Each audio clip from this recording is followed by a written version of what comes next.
como fenómeno político. ¿Salió? Entonces, arrancamos.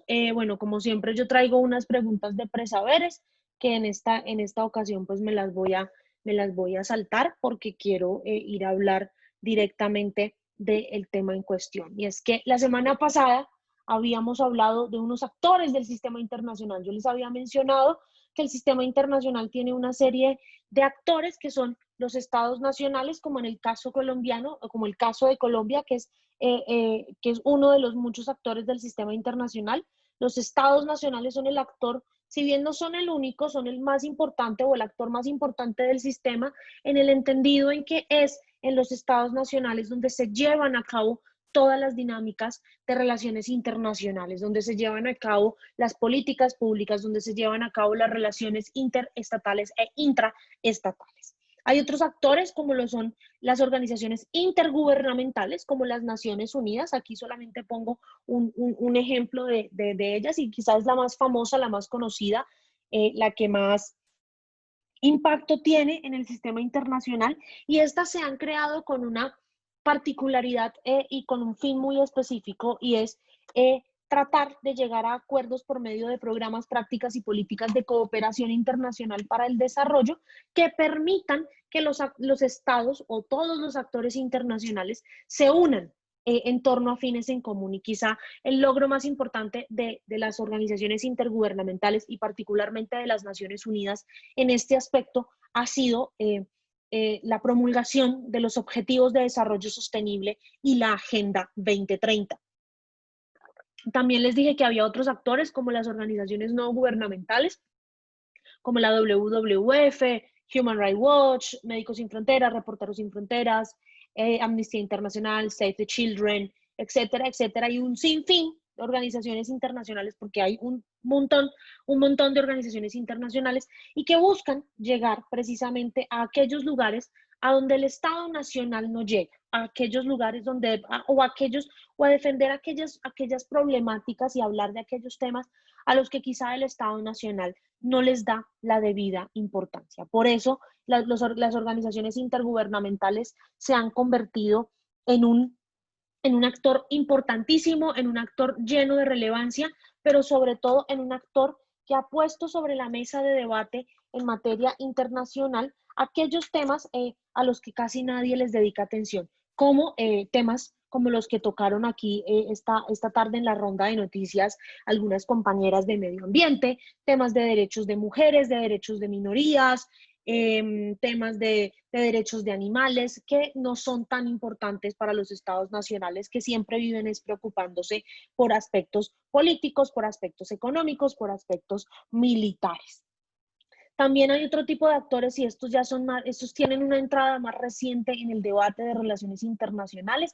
Uno son las grandes multinacionales, como por ejemplo Apple, como Facebook, como Amazon, como Toyota, Nissan, Huawei y todas las grandes multinacionales que dominan y que son las que también de una u otra manera permiten que nosotros estemos hoy conectados de esta modalidad, teniendo en cuenta la pandemia, y son actores influyentes, sencillamente, muchachos, porque de una u otra manera las grandes multinacionales tienen un impacto y hacen que los estados tomen decisiones en materia de política pública que los beneficien directamente a ellos. Y también el individuo como actor de relaciones internacionales es sumamente importante y es muy relevante mencionarlo. Y aquí pongo un ejemplo, pues dentro de los muchos que hay. La semana pasada creo que habíamos dicho que Greta Thunberg era uno de esos ejemplos, pero hoy quiero poner a Malala. Malala es la mujer más joven o la persona más joven realmente en haber ganado un premio Nobel de Paz. Malala es premio Nobel de Paz 2013, si mal no estoy, o 2014, no, 2013, y ella es vocera en la lucha por el derecho a la educación de las niñas en países musulmanes, sobre todo en Pakistán, su país natal, donde por ella hablar de que las niñas tenían derecho a la educación y demás, pues fue baleada y casi la matan. Entonces, los individuos cuando se convierten en factores de opinión, también tienden a tener una importancia en cómo los estados dirigen sus políticas públicas y cómo los estados implementan decisiones en materia de política pública que repercuten no solamente a nivel nacional, sino también a nivel internacional. Acuérdense, muchachos, que con el fenómeno que vamos a ver la siguiente semana, que es el fenómeno de la globalización, los estados se han interconectado y las sociedades como tal se han interconectado de maneras nunca antes vistas. Teniendo esto entendido, ¿cómo funciona o cómo es el orden político internacional? Y creo que se los dije la semana pasada. El sistema internacional es un sistema anárquico por naturaleza, un sistema donde no hay un poder central, entendiendo que la anarquía no es desorden, no es caos, no es conflicto en relaciones internacionales, en el sistema internacional. La anarquía es autonomía, en el entendimiento en que los estados son autónomos, y donde no hay una jerarquía, no hay un Estado que nos diga realmente qué tenemos que hacer o qué posición debemos adoptar. Por ese carácter anárquico del sistema también se caería de una u otra manera la teoría del fin de la historia de Francis Fukuyama, porque realmente no todos los más de 190 estados del mundo han adoptado el sistema político, el sistema económico y el sistema de valores culturales de los Estados Unidos, sino que han mantenido vigente ese carácter anárquico del sistema. Entonces, así se organiza el sistema internacional, con actores autónomos, con actores independientes, donde al no existir una jerarquía, los estados se pueden permitir tener relaciones con quien ellos quieran y bajo las modalidades que ellos decidan. En ese caso, hay dos grandes procesos del orden político internacional, uno que se dio entre 1945 entre 1945 y 1970, y el que se da después de 1970.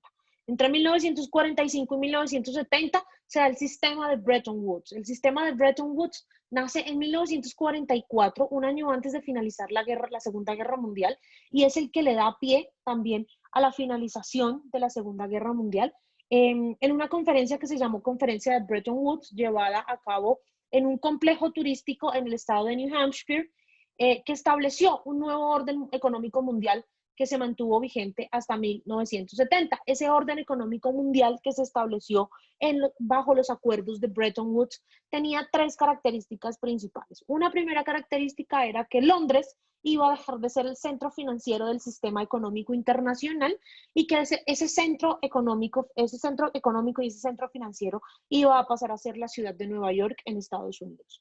Una segunda característica que establecía que la libra esterlina iba a dejar de ser la moneda de intercambio en operaciones de comercio internacional, en operaciones de negocios internacionales, y que esta moneda iba a pasar a ser entonces el dólar de los Estados Unidos. Y la creación de un sistema multilateral de instituciones financieras que pasarían a apoyar al sistema internacional.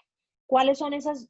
Son dos grandes instituciones financieras, aunque de esas dos después nació una tercera. Una es el Fondo Monetario Internacional, que le presta a los países para cubrir sus deudas, y tiene una particularidad, por decirlo así, y es que el Fondo Monetario Internacional le dice a los estados cómo deben pagar esa deuda que tienen.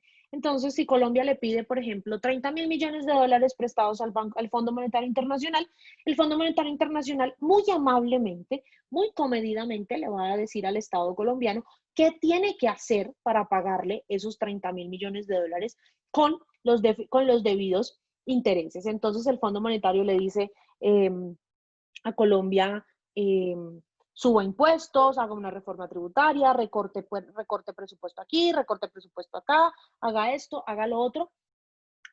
Y el Estado, como es tan juicioso, pues le hace caso al Fondo Monetario Internacional. Y la otra gran organización es el Banco Mundial, que también le presta a los países, pero para proyectos de desarrollo. Entonces, digamos que Colombia quiere hacer el metro de Bogotá quiere hacer un metro, entonces el Estado colombiano va y le pide prestado al Banco Mundial con un proyecto donde el Estado colombiano justifica la necesidad de hacer este proyecto de desarrollo del metro de Bogotá, porque es un proyecto que nos va a generar beneficios en infraestructura, que es un proyecto que nos va a generar desarrollo económico, que va a generar empleos, etcétera, etcétera, etcétera. Si el Banco Mundial ve que el proyecto es viable, que realmente hacer ese metro es importante y contribuye al desarrollo del Estado colombiano, entonces el Banco Mundial le presta a Colombia. Entonces, de estas dos, pues como una pequeña réplica del Banco Mundial, nace también el Banco Interamericano de Desarrollo. Cabe aclarar que este sistema de Bretton Woods, en estos acuerdos, pues de todas maneras, en estos dos grandes conglomerados financieros, los Estados Unidos decide manejar el Banco Mundial y otorgarle el control o el manejo del Fondo Monetario Internacional a un europeo. Entonces, tradicionalmente el Fondo Monetario Internacional es liderado, su gerente, su director general es un banquero europeo y el director del Banco Mundial es un banquero norteamericano. Como réplica de esto, en los años 60 se crea en América Latina el Banco Interamericano de Desarrollo, que le presta únicamente a los países de todo el continente americano, que tiene como socios únicamente a todos los países del continente americano y que también les presta para proyectos de desarrollo. Tradicionalmente, el Banco Interamericano de Desarrollo había estado liderado o ha estado liderado por latinoamericanos, pero en sesión de gobernadores de la semana pasada se eligió al norteamericano Mauricio Claver Caront como nuevo jefe, nuevo presidente del Banco Interamericano de Desarrollo, rompiendo una norma tácita eh, de que los latinoamericanos eran quienes liderábamos o éramos quienes liderábamos este banco.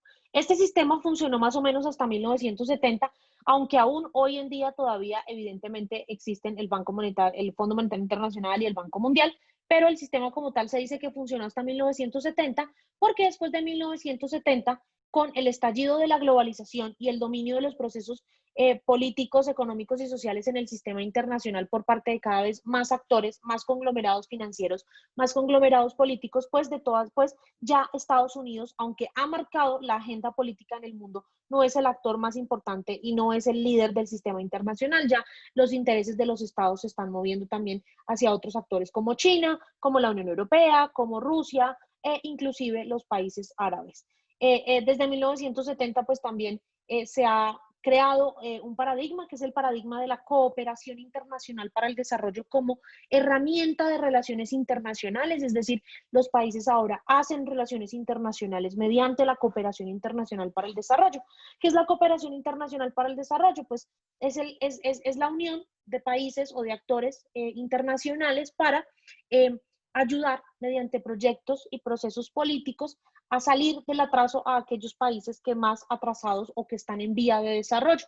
Entonces, la cooperación internacional, aunque en un principio se concibió como esa cooperación que le dábamos a los países que estaban en guerra y que tenían que salir de la guerra, desde más o menos 1970 se ha convertido en un instrumento de diplomacia, en un instrumento con el cual los países buscan tener relaciones con otros estados para generar proyectos productivos de desarrollo. Y pues indiscutiblemente otro factor que ha alterado también ese sistema económico y político de Bretton Woods son las múltiples guerras que desde los años 90, desde los años 70 han habido en Oriente Medio, las guerras entre los árabes y los israelíes, las guerras entre Irak e Irán, las guerras en Kuwait, las guerras del Líbano, etcétera, etcétera, que han hecho que el mundo sea cada vez más anárquico y menos liderado por un solo actor, que es los Estados Unidos.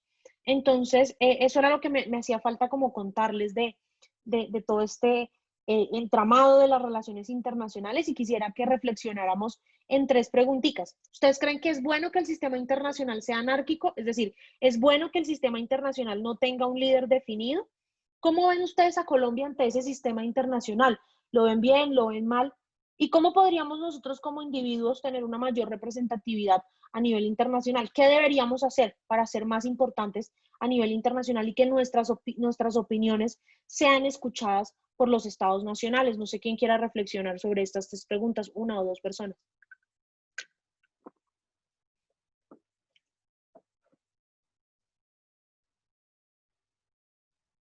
Hola, chicos.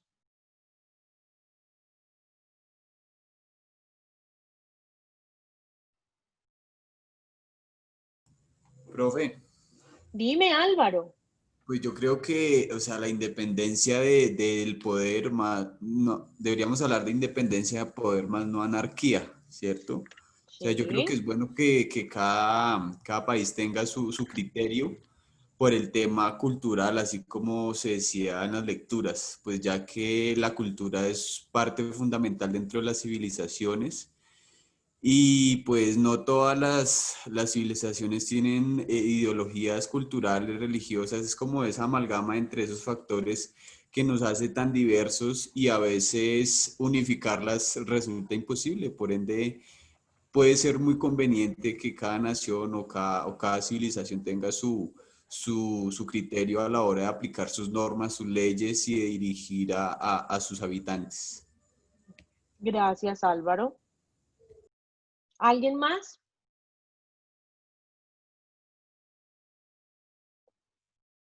Bueno, mis queridísimos, queridísimas estudiantes, con esta sesión, con este debate entre el choque de civilizaciones y las posiciones de Huntington y Fukuyama, concluimos esta primera parte de nuestro segundo corte que estaba enfocada a entender cómo funciona el sistema internacional. La siguiente semana vamos a hablar de globalización, cómo el fenómeno de la globalización ha contribuido a cambios políticos, cambios sociales, cambios económicos y sobre todo cómo el fenómeno de la globalización nos ha afectado a todos y cada uno de nosotros. Para eso, en la semana 8 de clase hay dos textos que me gustaría que de ambos textos se leyeran el capítulo 1. Hay un texto que se llama La globalización de Ulrich Beck y un texto que se llama La Tierra es plana de Thomas Friedman. De ambos textos me gustaría que se leyeran el capítulo 1. Si no alcanzan a leerse el capítulo 1 de ambos textos, les pido por favor que al menos se lean el capítulo 1 del texto de Friedman, de La Tierra es plana. Eh, no se olviden pues del análisis de prensa, aunque la otra semana, además del análisis de prensa, voy a aprovechar esos primeros 15 minutos para preguntarle a algunos de ustedes sobre el texto de Friedman, sobre el capítulo 1 del texto de La Tierra es plana. No se les olvide, por favor, enviarme al correo electrónico que ya se los dejé en el chat, a más tardar mañana a mediodía, los argumentos que debatieron hoy entre ustedes para hacer esta participación en el debate. Les agradezco mucho la disposición, les agradezco mucho que se hubiesen tomado el tiempo de leer los textos, de analizarlos, de debatirlos entre ustedes. Espero que el ejercicio les haya servido a ustedes para complementar la información que tenían y que podamos seguir haciendo más ejercicios así, que son tan enriquecedores para ustedes. No sé si hay alguna pregunta final. Profe, qué pena. ¿En qué semana están las lecturas? En la 8. Gracias. Listo. Profe, mañana hasta qué horas hay plazo, qué pena contigo. Mediodía. Mediodía, no se puede a las 3. No mentiras, profe, mediodía. Mediodía. Listo, si no hay más preguntas, me encantó verlos, me encantó saludarlos. Espero que todos terminen de pasar una semana excelente y nos vemos el otro jueves. Un abrazo a todos. Chao. Chao, profe. Gracias, Listo, profe. doctor. Chao. Gracias.